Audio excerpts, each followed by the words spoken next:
ഇരട്ടത്തോട് ബാവലിപ്പുഴക്കയത്തിൽ മുങ്ങിമരിച്ച ഒറ്റപ്ലാവിലെ നെടുമറ്റത്തിൽ ലിജോ ജോസ്, മകൻ 6 വയസ്സുകാരൻ നെബിൻ ജോസ് എന്നിവർക്ക് കണ്ണീരിൽ കുതിർന്ന യാത്രാമൊഴി നൽകി. മകന്റെയും ഭർത്താവിന്റെയും ചേതനയറ്റ ശരീരങ്ങൾക്ക് മുന്നിൽ സ്റ്റെഫീനിയുടെ നെഞ്ചിനേറിയുള്ള കരച്ചിൽ കണ്ട് നിന്നവരെയും കണ്ണീരണിയിച്ചു.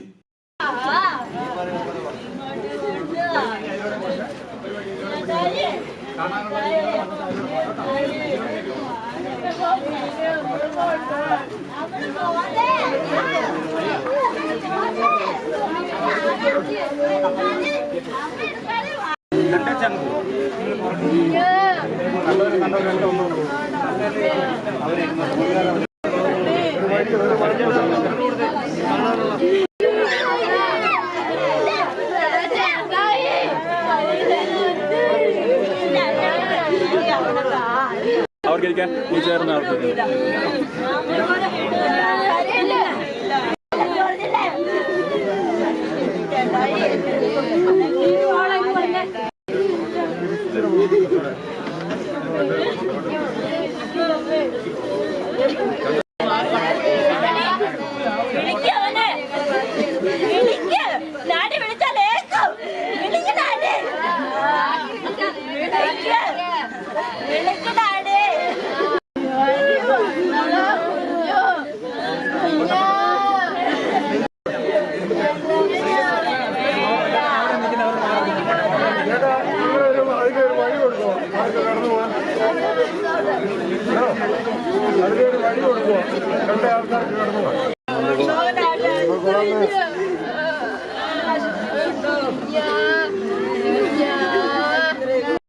സംഭവം അറിഞ്ഞ് വിദേശത്തായിരുന്ന സ്റ്റെഫീന രാവിലെയാണ് വീട്ടിലെത്തിയത്.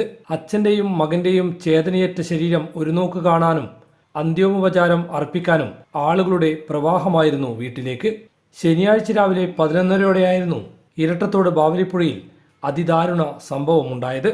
വേനലവധി ആരംഭിച്ചതിന്റെ ആഹ്ലാദത്തിൽ കുട്ടികൾ ലിജോക്കൊപ്പം പുഴയിലെത്തിയതായിരുന്നു.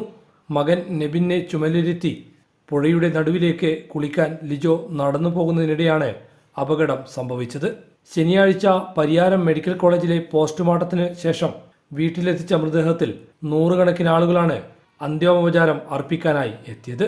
സണ്ണി ജോസഫ് MLA, കൊട്ടിയൂർ കേളകം പഞ്ചായത്ത് പ്രസിഡന്റുമാരായ റോയ് നമ്പുടാകം, CT അനീഷ്, CPM നേതാവ് അഡ്വക്കേറ്റ് KJ ജോസഫ്, ചുങ്കക്കുന്ന് ഫാത്തിമാത പള്ളിവികാരി ജോയി തുരുത്തൽ, സാമൂഹിക സാംസ്കാരിക രാഷ്ട്രീയ രംഗത്തെ ആളുകൾ തുടങ്ങി നാനാതുറകളിലുള്ളവർ അന്ത്യാഞ്ജലി അർപ്പിച്ചു.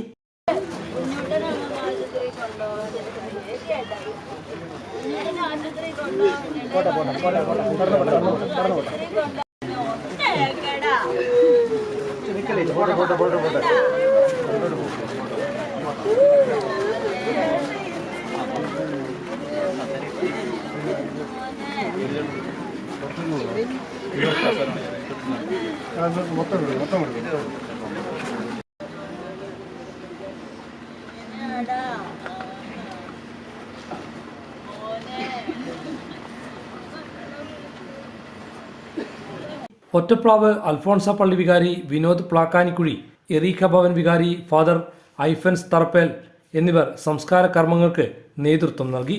തുടർന്ന് വൻ ജനാവലിയുടെ സാന്നിധ്യത്തിൽ ഒറ്റപ്ലാവ് അൽഫോൺസ ദേവാലയ സെമിത്തേരിയിൽ ഇരുവരുടെയും മൃതദേഹങ്ങൾ സംസ്കരിച്ചു.